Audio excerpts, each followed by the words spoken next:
In today's episode, I'm going to unpack how you being hyper creative, or what I call a creative junkie, constantly creating new content, new products, new things without forcing it into a clear goal, how it could be the thing that's hurting your business. Maybe you don't need a new thing. You need to buckle down and improve the thing you already have. I'm going to show you how you can begin to choose one product, one service, one audience, and massively use it to grow your income. I'm on a mission to teach coaches and entrepreneurs how to make more, work less, hire their funnel, and let the funnel do the work. If you're ready, join me on Monetize with Marcus podcast. Welcome back to another episode of Monetize with Marcus podcast. I'm your host, Marcus 𝗁𝗁. Now, here's what I'm excited about. We've been having this, I guess, long-winded conversation about the entrepreneur GPA. It's like your mama saying, boy, sit down. And your friends outside honking the horn, texting you saying, hey, you coming or not? And you're like, because you, okay, ma, okay, ma, okay, ma. I talked about F students. You were like, okay, bro. I talked about D students. Okay, bro. And in this episode, I think we should go ahead and finish this entrepreneur GPA so you can move along and enjoy your life and get back to whatever it is you do. I don't know. All right. So you already know by now the entrepreneur GPA. GPA stands for goals, paper. The goal that you have as a company or as an entrepreneur.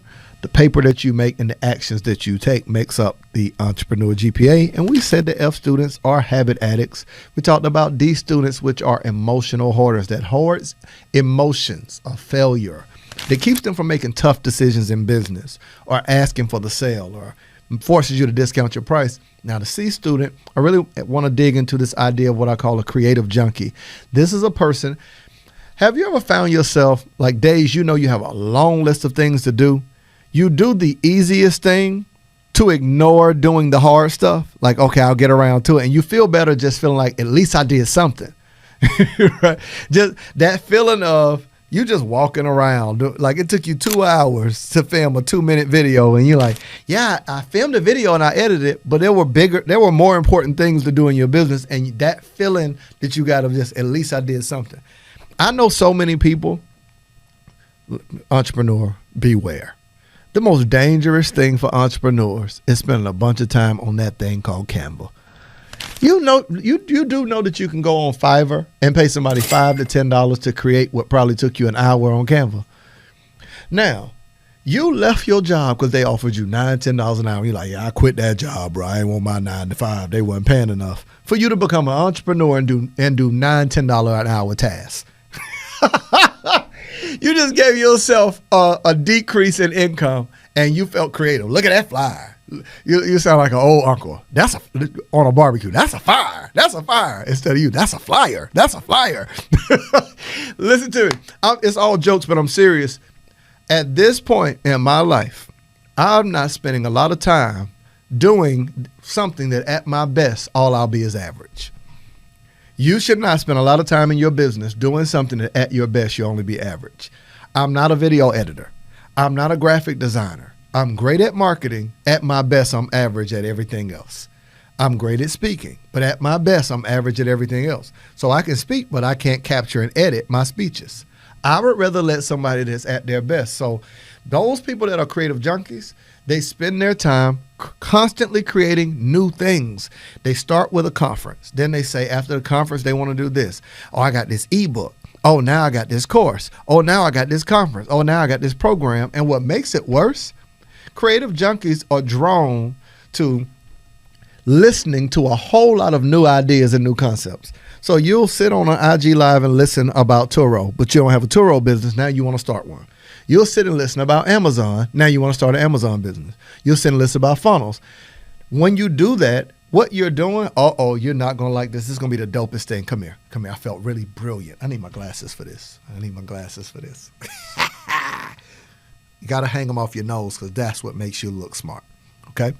Every person I know that's smart wear their glasses hanging off their nose, okay? And they keep doing this. And you got to do your mouth like this when you push them. Okay. Now I'm talking about the creative junkie and this whole entrepreneur confusion. What should I be doing? Who's my audience? I'm confusing myself, confusing my audience. I can't get success. Why does a lion tamer use listen to this, a stool instead of a stick? Why does a lion tamer use a stool instead of a stick? Which camera I want to look at? Let's look at this one. Why does a lion tamer use a stool instead of a stick?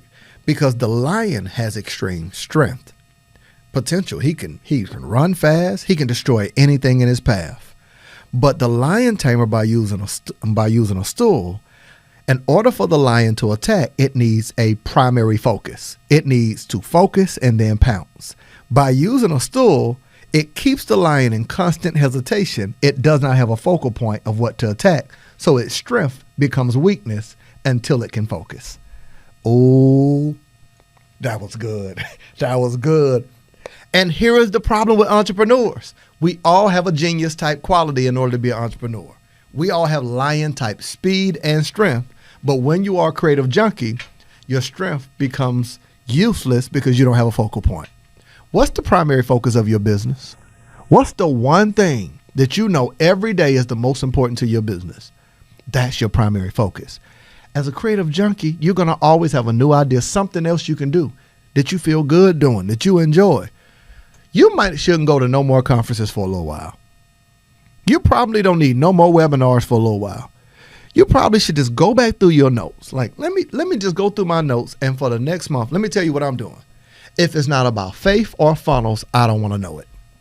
The only thing I'm reading right now is things connected to the space of faith. Like, I want to know more about God, about my faith, about my relationship with God. I'm going to read that. I'm going to read my Bible and books surrounding that. And I'm going to read about funnels, podcasting, you name it. Now, in that whole funnel space, I might drip just a little bit, please hear this, into finance. That's where I'm learning a little bit about stocks and things of that nature. So that gives me some clear primary focus. These are my focal points of what I'm learning about.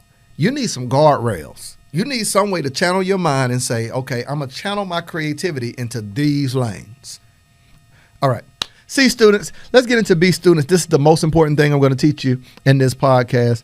What I love about my podcast, it's kind of like going to a seminar, right? It's like, man, you walk away and you're like, I learned that. Hold on, what did he say again? If you listen to my podcast and you don't rewind at least twice, I failed. Like, you got to be telling people to shush and pause. All right, let me take my glasses off for this one. B students are those that I call undiagnosed IG syndrome. B students are people with undiagnosed IG syndrome. This is the most important thing. I'm going to have to do one more episode to unpack undiagnosed IG syndrome. What is undiagnosed IG syndrome? I'm not talking about Instagram. IG is the informational gap. Every entrepreneur has an informational gap. What does that mean? Right here, this is what I know I want to do. Over here, let me do it like this. This is what I know I want to do. This is the skill that I have in order to accomplish it. And this is what I need in order to be extremely successful. There's always a gap in every business. There's certain, let's say, an entrepreneur who is a recording artist. They know how to sing, but the gap is, how do I get my songs out there? Now, the thing that they have to learn is how to bridge the gap. I know I want to do X. I only know how to do Y. How do I get to Z? The space between Y and Z is your informational gap. Every entrepreneur has it. You might know how to do finance, but you don't know how to do operations. You might know operations, but not sales. You might know sales, but not marketing. What I always encourage people to do is don't take on any business model that requires you to have multiple informational gaps at a time. So you don't want to go into 3 businesses at one time. You don't want to do an ebook and a course and do Turo and do a coaching business at one time. Why? Because all of them have an informational gap of how to grow them. If you've got multiple informational gaps, it leaves you stuck and you can't fully maximize it. So here's how you figure it out. I want you to answer this question. Here's your strategy. What is the one thing I don't know that if I knew it, I could have more blank? What's the blank? More happiness, more success, more money, more wealth, more time freedom. What is the thing you want? What's the goal? The paper to action, right? What's the one thing I don't know that if I knew it, I could have more blank? When you can fill in that blank, you can then start learning only that to fill in the information gap. This is so good. This is so good. All right, and then let's finish this off. What's an A student? This is a person who's in perfect alignment. that their monthly, their weekly, their daily, and their yearly goals aligns to the paper and aligns to their action. This has been another phenomenal episode of Monetizing Marcus. Was it as good for you as it was for me? Make sure for more information like this and much, much, much more, if there's resources you need, whether it be on how to market on social media, how to create courses, and so much more, you can visit monetizewithmarcus.com/podcast. Monetize, I know, in case hook don't phonics didn't work for you like it didn't work for me. M-O-N-E, I think that's right. Yeah, T-I-Z-E with Marcus, MARCUS.com/podcast. Tons of resources. Hope you enjoy.